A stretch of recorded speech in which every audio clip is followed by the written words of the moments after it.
যি সমস্যাটোৱে ৰাইজৰ ক'বলৈ গ'লে জীৱনক লৈ মানে এটা হাহাকাৰময় পৰিৱেশৰ এটা সৃষ্টি হৈছে বা জীয়াই থকাৰ মানে হেঁপাহ নাইকিয়া হৈ গৈছে।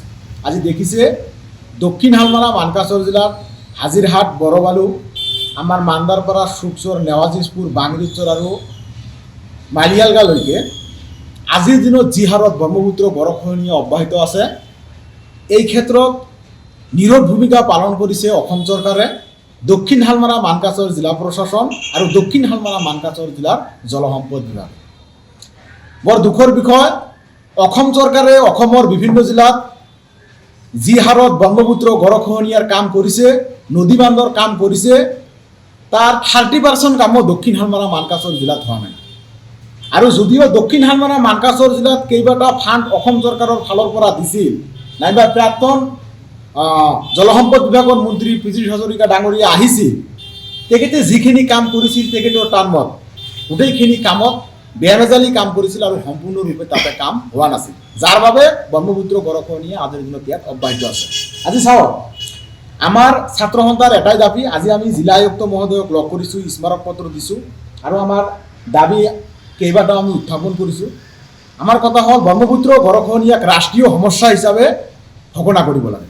ব্ৰহ্মপুত্ৰ গড়খহনীয়াক ৰাষ্ট্ৰীয় সমস্যা হিচাপে ঘোষণা কৰিব লাগে আৰু ব্ৰহ্মপুত্ৰ গড়খহনীয়াক স্থায়ী প্ৰতিৰোধ কৰিব লাগে। স্থায়ী প্ৰতিৰোধ কিহেৰে কৰিব লাগে? বৰ্ডাৰ প্ৰটেকশ্যন পদ্ধতিৰে স্থায়ী প্ৰতিৰোধ কৰিব লাগে। আৰু তৃতীয় কথাটো হ'ল যে ব্ৰহ্মপুত্ৰ গড়খহনীয়া আমাৰ জিলাখনত যি হাৰত তাণ্ডৱ চলাইছে, যেতিয়া নদীত পানী বৃদ্ধি পায় তেতিয়া জিলা প্ৰশাসনৰ ফালৰ পৰা বা জলসম্পদ বিভাগৰ ফালৰ পৰা কাম কৰে, কিন্তু যেতিয়া নদীত পানী বৃদ্ধি পায় তেতিয়া কাম কৰিলেতো আমি ব্ৰহ্মপুত্ৰ গড়খহনীয়া ৰোধ কৰিব নোৱাৰি।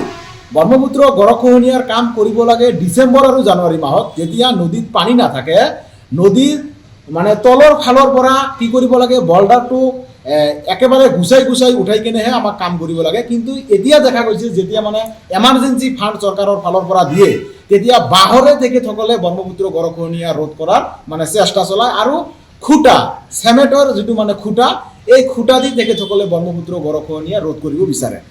খুঁটাৰে আমি কেতিয়াও ব্ৰহ্মপুত্ৰ গড়খহনীয়া ৰোধ কৰিব নোৱাৰি।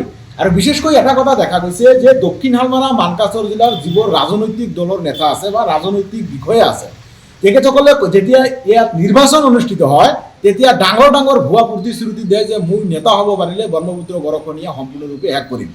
আজি হাজিৰহাট অঞ্চলত হাহাকাৰময় পৰিৱেশ, কোনো এটা ৰাজনৈতিক দলৰ নেতা তাত গৈ খবৰ ল'বলৈ সময় নাই। ক'ত গ'ল তেখেতসকলৰ প্ৰতিশ্ৰুতি? তেখেতসকলে কেৱল মাত্ৰ প্ৰতিশ্ৰুতিহে দিব পাৰে আৰু সাধাৰণ ৰাইজৰ ভোট লৈ তেখেতসকলে জীৱন যাপন কৰিব পাৰে, লুণ্ঠন কৰিব পাৰে, তাৰ বাহিৰে কোনো ধৰণৰ কাম ৰাজনৈতিক নেতাৰ জৰিয়তে আমাৰ জিলাখনত হোৱা নাই। আজি আপোনালোকে জ্ঞাত যে দক্ষিণ হালমাৰা মানকাছৰ জিলাবাসী ৰাইজক যিসকল ৰাজনৈতিক নেতা আছে তেখেতসকলে কেৱল মাত্ৰ ভোট বেংক হিচাপে ব্যৱহাৰ কৰে, কিন্তু ৰাইজৰ উন্নয়নৰ কামৰ কাৰণে তেখেতসকলে ব্যৱহাৰ নকৰে।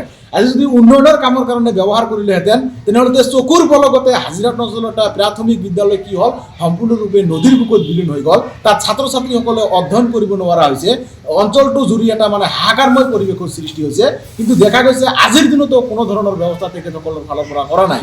আৰু এটা কথা আমি কওঁ, দক্ষিণ হালমাৰা মানকাছৰ জিলাৰ জলসম্পদ বিভাগে আগতে যি কৰিছিল আমাৰ দেখিব লগা নাই। 2025 চনত দক্ষিণ হালমাৰা মানকাছৰ জিলাৰ জলসম্পদ বিভাগৰ পৰা যিবোৰ কাম হৈছিল, এই কামবোৰ একেবাৰে সম্পূৰ্ণৰূপে তেখেতসকলে কাম কৰিব পৰা নাই আৰু কামত বেমেজালি কৰি কাম কৰিছিল কাৰণে আজি ব্ৰহ্মপুত্ৰ গড়খহনীয়া অব্যাহত আছে। আজি দেখা গৈছে যদি এই অত্ৰ অঞ্চলবোৰত স্থায়ী পদ্ধতিৰে তেখেতসকলে কাম নকৰে তেনেহ'লে এদিন মানচিত্ৰৰ পৰা নাইকিয়া হৈ যাব দক্ষিণ হালমাৰা মানকাছৰ জিলা। এনেকুৱা এটা অৱস্থা আমাৰ জিলাখনত আহি পাইছে। গতিকে আজি আপোনালোকক মাতি আনি ইয়াত আমাৰ সংবাদ মেল পাতাৰ উদ্দেশ্য এটা, আমি স্পষ্টভাৱে ক'ব বিচাৰিছোঁ জিলা প্ৰশাসনক, আপোনালোকে দেখিও নেদেখাৰ ভাও নধৰিব, নিমাতী কন্যাৰ ৰূপ আপোনালোকে নল'ব। গতিকে অতি সোনকালে যিবোৰ ঠাইত ব্ৰহ্মপুত্ৰ গড়খহনীয়া অব্যাহত আছে এই ঠাইসমূহত অতি সোনকালে বৰ্ডাৰ প্ৰটেকশ্যন পদ্ধতিৰে কাম কৰিব লাগিব আৰু যি ঠাইবোৰত ব্ৰহ্মপুত্ৰ গড়খহনীয়াৰ ফলত মানুহৰ ভেটি মাটি ঘৰ দুৱাৰ গোটেইখিনি নদীৰ বুকুত বিলীন হৈ গৈছে, এই ব্যক্তিসকলক এককালীন সাহায্য জিলা প্ৰশাসনৰ ফালৰ পৰা কৰিব লাগিব আৰু অসম চৰকাৰৰ জলসম্পদ বিভাগৰ ফালৰ পৰা এই ব্যক্তিসকলক এককালীন সাহায্য প্ৰদান কৰিবলৈ আমি চৰকাৰক দাবী জনাইছোঁ। আৰু যি স্কুল, তাত প্ৰাথমিক বিদ্যালয়খন যে নদীৰ বুকুত বিলীন হৈ গৈছে, এই প্ৰাথমিক বিদ্যালয়খন এটা স্থায়ী জেগাত প্ৰতিষ্ঠিত কৰিব লাগিব অতি সোনকালে আৰু ছাত্ৰ ছাত্ৰীসকলক অধ্যয়ন কৰি দিয়াৰ ব্যৱস্থা কৰিব লাগিব।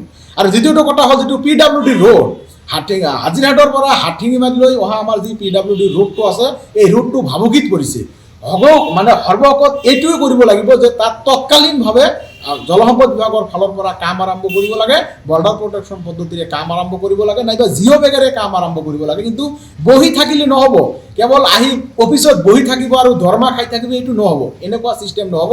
অতি সোনকালে যিবোৰ ঠাইত ব্ৰহ্মপুত্ৰ গৰাখহনীয়া অব্যাহত আছে এই ঠাইবোৰত বৰ্ডাৰ প্ৰটেকশ্যন পদ্ধতিৰে কাম কৰিবলৈ আমি দাবী জনাইছোঁ। আৰু সদৌসকল আপোনালোকৰ সংবাদ মাধ্যমৰ যোগেদি আমি অসম চৰকাৰক দাবী জনাইছোঁ যে দক্ষিণ হালমাৰা মানকাচৰ জিলাৰ হাজিৰহাট আৰু বৰবালু অঞ্চলত যিসকল ব্যক্তিৰ ঘৰ দুৱাৰ সম্পূৰ্ণৰূপে নদীৰ বুকুত বিলীন হৈ গৈছে এই ব্যক্তিসকলক এককালীন সাহায্য প্ৰদান কৰিব লাগিব আৰু তেখেতসকলক মাটিৰ ব্যৱস্থা কৰি দিব লাগিব যাতে তেখেতসকলে সুৰক্ষিত জীৱন যাপন কৰিব পাৰে। আৰু তৃতীয়টো কথা হ'ল যে ব্ৰহ্মপুত্ৰ কেৱল এটা প্ৰাকৃতিক দুৰ্যোগ নহয়, ই দক্ষিণ হালমাৰা মানকাচৰ জিলাৰ অস্তিত্ব, অৰ্থনৈতিক আৰু জলজীৱনৰ সৈতে জড়িত এক গুৰুত্বপূৰ্ণ সমস্যা।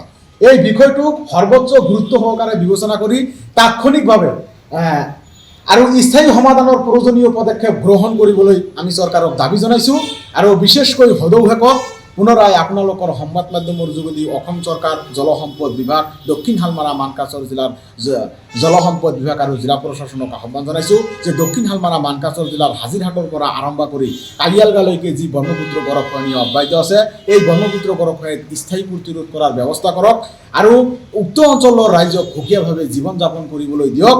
নহ'লে আজি আমি জিলা ছাত্ৰ সন্থাই মেমৰেণ্ডাম দি ইয়াত সংবাদ মেল পাতিছোঁ, অনাগত দিনত কিন্তু আমি বহি নাথাকিম। জিলা ছাত্ৰ সন্থাই ৰাইজৰ সহযোগত আমি ৰাজপথত ওলাই আহিম আৰু গণতান্ত্ৰিকভাৱে তীব্ৰ আন্দোলন গঢ়ি তুলিবলৈ বাধ্য হ'ম। এয়া কিন্তু স্পষ্টভাৱে জিলা প্ৰশাসন আৰু জলসম্পদ বিভাগক আমি সকীয়াই দিছোঁ। যিকোনো খবৰৰ বাবে যোগাযোগ কৰক আমাৰ এই নম্বৰত 9181 307 221।